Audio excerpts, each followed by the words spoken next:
New at 4 in today's Community Focus, it's Fire Prevention Week, and joining me live now in studio to talk about some ways to keep your home and family safe is Rhode Island State Fire Marshal Tim McLaughlin. Thanks so much for being here. Glad to be here. So there's a big focus this year on lithium-ion batteries and fire prevention. Why is that? I think over the last few years, they've become very prevalent.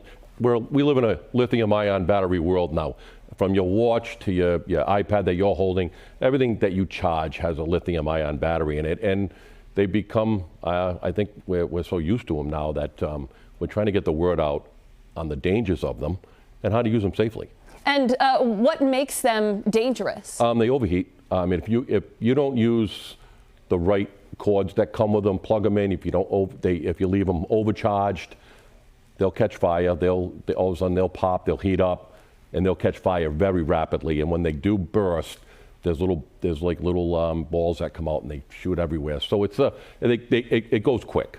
And is this something that you're seeing here in Rhode Island when you guys go out and investigate fires? Yes, we've had quite a few over the last few years.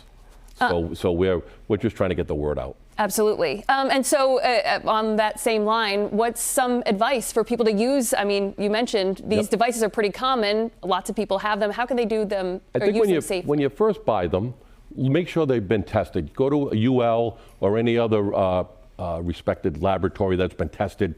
You buy something online, it comes from overseas, probably 100% sure, not 100, but 90% sure it hasn't been tested. So you want to use the right cords. Don't buy aftermarket. You buy the aftermarket cords. They may not match the voltage going in and out. The e-bikes, you see a lot of those. We don't have a lot in Rhode Island, but you see them in New York a lot. That's what they do. They buy the e-bikes. They buy the cheap charger. It doesn't match. It just heats up and explodes the battery. And you know, the vehicles right now, the electric vehicles, no one's come up with a real great way to put the fires out. It takes a long time. You get the smaller ones, we can submerge them in water, but the vehicles, it takes a long time to put those out. And you mentioned charging these devices as well. It's recommended that you don't charge them, like leave them on your bed or your couch, stuff like that. Right, you got a laptop, I think everybody does it, right? You're on your laptop, you plug it in, you close it, you leave it on your bed, you get up, you do something. Or sometimes you leave it on the charger all day, all night if you're not home. We don't recommend that. We recommend as soon as it's charged, unplug it. The battery will stay, and it's just safety.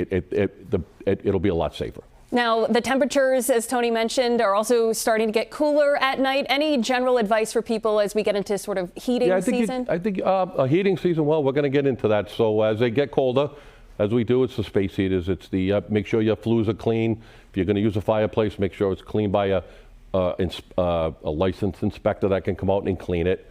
The gas, make sure the gas is all hooked up. It doesn't leak. You know, the average stuff, the common sense stuff that we like to talk about all winter. All right, a lot of good advice. State Fire Marshal Tim McLaughlin, thanks so much for being here. Thank you very much, Kayla.